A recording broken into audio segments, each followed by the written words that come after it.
TV, but we have a couple British guys, but they're anti-New World Order folks. They're evil too, Tarpley.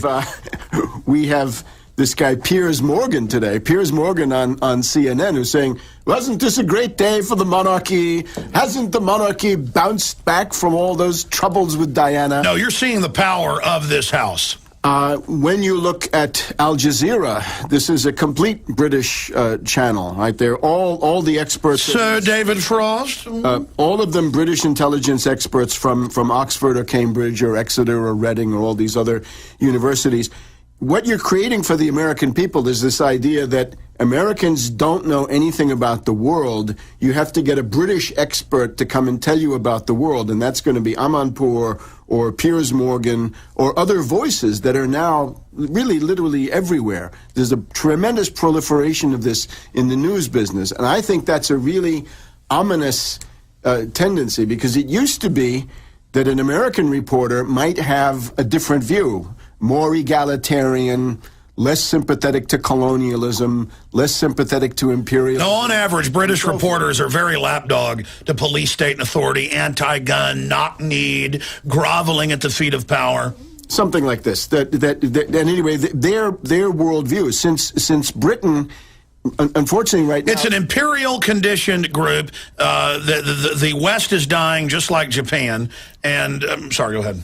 The social mobility, in other words, your chances, if you're born in the bottom 20% economically, your chances of getting to the top 5% right now in the United States are worse than any country in continental Europe. But the British society is even more hierarchical, more stratified, and with less mobility that we have. And they're the king of cronyism.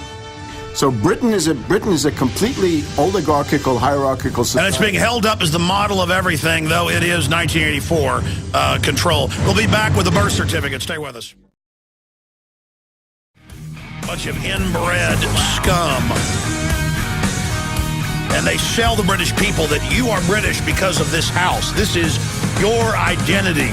Is these people that have been sucking off the British people for hundreds and hundreds of years, using their blood for empires, waging war against free societies. It's unbelievable. And in closing, I'll say this about the monarchy. We've spent a lot of time on it because it's an illustration of how they sell things, how they sell the greatest thing on earth is a football game. The greatest thing on earth is watching the prince and some woman getting married. The greatest thing on earth is loving this establishment. That's your identity. And it just goes to show they can hype up the threat of terror. Better chance of being killed by a honeybee, but got to give all your rights up because of the terrorist. It shows how this stuff, upon inspection, is unbelievably, ridiculously over the top, in a satirical way, hollow. Now, Webster Griffin Tarpley, you have one final comment on that? Yeah, look, I also want to point out the beef against the monarchy, actually, that I try to represent anyway, is a strain of thought within England, within Britain. My grandfather was from Wakefield. He was a bricklayer, skilled worker. My grandmother was from Leeds. Okay, so this is the north of England. This is Yorkshire. And in Yorkshire, there is a tradition, which is you don't like the court, you don't like Buckingham Palace, you don't like the City of London, you don't like the Foreign Office. You're suspicious of this entire imperial complex. Well, that's Robin Hood. This is, well, it's the north of England. That's a little bit further south, right? Nottingham. But that's going on there, too. This is a strain of thought inside Britain. So it's not that I'm saying British are bad. I'm saying this is a view that is also well represented inside England itself. No, I mean, they always turn it around like you don't like social, government-run healthcare, you're a racist. You're questioning these birth certificates, you're a racist. Same thing. Oh, you don't like Chinese Communist Party, you don't like Asians. Oh, you don't like the corrupt British Empire, you hate British people. And as you said, Tarpley is Britannic, or it's really all German to begin with. Yeah. Sure. Anyway, it's a well-established tradition that the north of England, right, the Yorkshire school, is extremely hostile, skeptical against a lot of these manifestations. And I hope there are still some people who keep that going, as I try to. But to have that come here in the United States, this is now... Well, it's totally alien to our 1776 spirit. Right. Again, if from the point of view of an American system traditionalist, there is nothing more revolting than the U.S. television coverage of this event, right? Fawning, gaga, idiots. Well, it's the force-feeding this joke. Right. It's like inviting people to a great Sunday dinner and your friends arrive and you're serving rotten possum. And they're holding up a rotten possum crawling with maggots, and they're saying, "Isn't it delicious?" as the maggots are falling on your plate. You're like, "No, it stinks. I need to throw." They're like, "Oh, it's delicious. Look, we have all these idiots gobbling it." I mean, it's like the emperor's new clothes. Thank you for this very graphic metaphor. I'm sure the British monarchy will never recover. Well, I mean, here are these crazed-eyed, evil, drunken people with dozens of mistresses launching all these wars, writing books about how they want a world government to carry out forced extermination. And financing I mean, they are the group that funded the social Darwinistic movement, the eugenics. It always goes back to this. Yeah, look. And you got the Rothschild banking cartel marrying in with them, absolutely pushing it as well. Right, look. In fact, how do the Rothschilds mix into this? Well, the Rothschilds are one of the banking houses. I mean, if you go back to King Edward VII, he had a group of bankers around him, and they're significant, and were also Jewish bankers. Lord Rothschild. One of the things that Edward VII said to the Jewish banking community in London is, if you want to be admitted into society, Edward VII's problem was he didn't have any money, and he wanted to live on a vast scale. So he said to these bankers, if I give you my investments, his investments were not a lot, I want all the profits to belong to me. I expect you to deliver profits. Because he had political power. Mommy had all the money. And she was a recluse. So because he was he was the real king. He was the Prince of Wales, and he was really the king, out of Marlborough House in that case. So he said to them, if there are profits, I get the profits, and you jack up the profits. If there are losses, you eat the losses. And this is Sir Ernest Cassel. Rothschild is another example, although they had established themselves somewhat earlier. They got into the... By double financing both sides of the Napoleonic Wars. Right. And, of course, August Belmont, the guy who ran the Democratic Party from 1850 to, 1870, 1880, the whole New York establishment dominated by August Belmont. August Belmont was officially the Rothschild agent in North America. How did Milner tie into this? Yeah, Milner is a kind of a think tank, right? He's their futurist schemer. The kindergarten, so-called. This is under Edward VII, and here's the problem that they have. That's why I brought up Milner. In 1899, you have the Boer War. And what the Boer War shows, first of all, is that the British are militarily very weak, because the Afrikaners in Orange Free State and Transvaal defeat the British imperial forces. And those are wild Dutch. Yeah, they then essentially reveal the weakness of the British. And at that point, Russia, under Count Witte, proposes to France and to Germany, let's form a continental bloc against the British. Let's line up Europe against the British.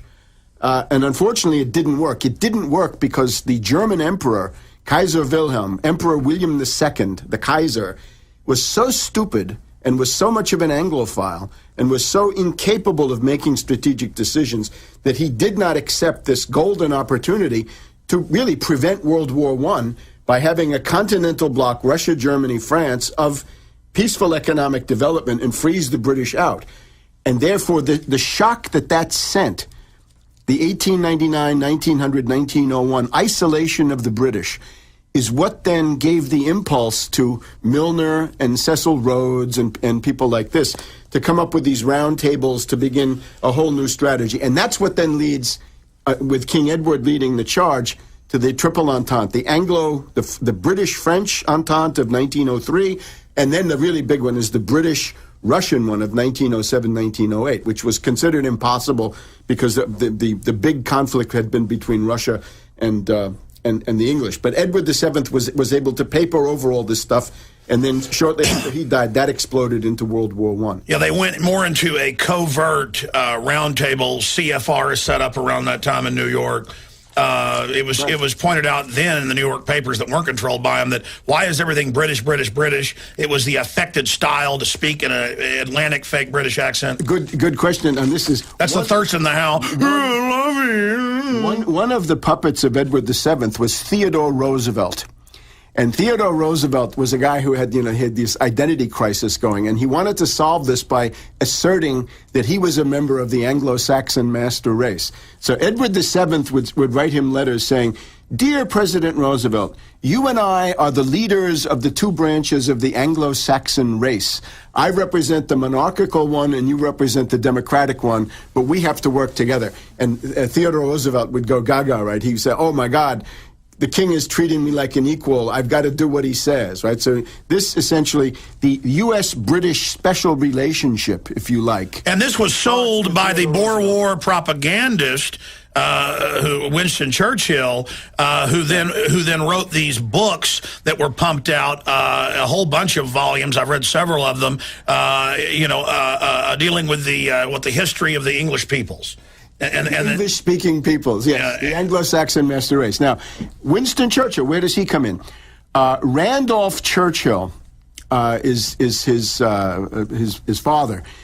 He married this woman, Jenny Jerome. Jenny Jerome came from basically the New York banking community, dominated by August Belmont and others. So Randolph Churchill died of syphilis, like Prince Eddie, was quite common. The Churchill family, though, is the career of Randolph Churchill was sponsored by Edward VII. That's Marlborough. Yeah. And Sir Winston Churchill. Winston Churchill, one of his first jobs was that he would write a letter to King Edward VII every day, telling him what had gone on in Parliament that day. So he was also a protege. So the guys who bring you the catastrophes of the 20th century are, in many cases, proteges of Edward VII. But you were talking about Malthusianism, and I think that's also worth talking about. The British East India Company has two guys that essentially define economics today. One is David Ricardo.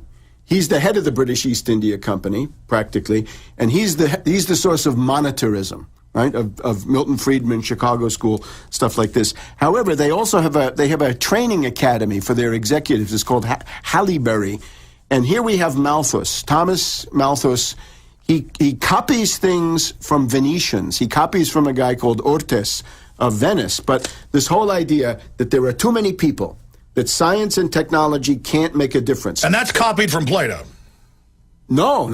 This is copied from Ortes. This is copied from Gian Maria Ortes. No, but I'm saying Plato made some similar comments. I don't see Plato really on that kind of a line at all. I would say Plato is on the. Well, he had the duel. From what I've read, he did make comments about overpopulated and. Look, Plato. A lot of Plato is by indirection. In other words, you can't take individual passages because a lot of times it's going to lead to a. In other words, it's some metaphorical statement. Because he could be killed for what he was writing, so he did it. No, there's also that sometimes he says things that turn out to be false later on in the same dialogue. But for sure, Malthus was the big ideologue of the British East India Company, and they ran genocide in India. In other words, you talk about genocide, they did it in India on a vast scale. So Malthus is this idea. World is overpopulated. Science and technology can do nothing. Progress is impossible. It'll always be the same, right? There's no way out of it. That leads to Darwin. That's essentially Darwin's worldview, which is scientifically false. Nietzsche and ultimately Hitler and the Nazis. And the British royals love this because it said there's elite bloodlines, the world's overpopulated, we ought to spread diseases to kill off the poor. This is Malthus, 250 years ago. And so this goes along and then develops ideas like social Darwinism. We're killing people, doing them a favor. It grows into the eugenics with Galton. Right. And that's this entire stream of where we are today. And again, Prince Philip. If Prince Philip says he wants to be reincarnated as a deadly virus to come back and kill people and help solve the problem of overpopulation, again, that statement goes beyond anything Hitler ever said. And that is repeated by all these top professors like Pianka here at UT. This is their religion. You read their writings, to be entered into their club, to get the funding for publications, to be even allowed into the party, you have got to say humans are a parasite, and it's literally a control freak ultimate snobbery where they say, we're going to control history, we're going to set up a control grid, we're going to cut off resources, post-industrial world, we're going to then wipe everybody out. World government is a means to an end. This is a global, hidden Nazi movement.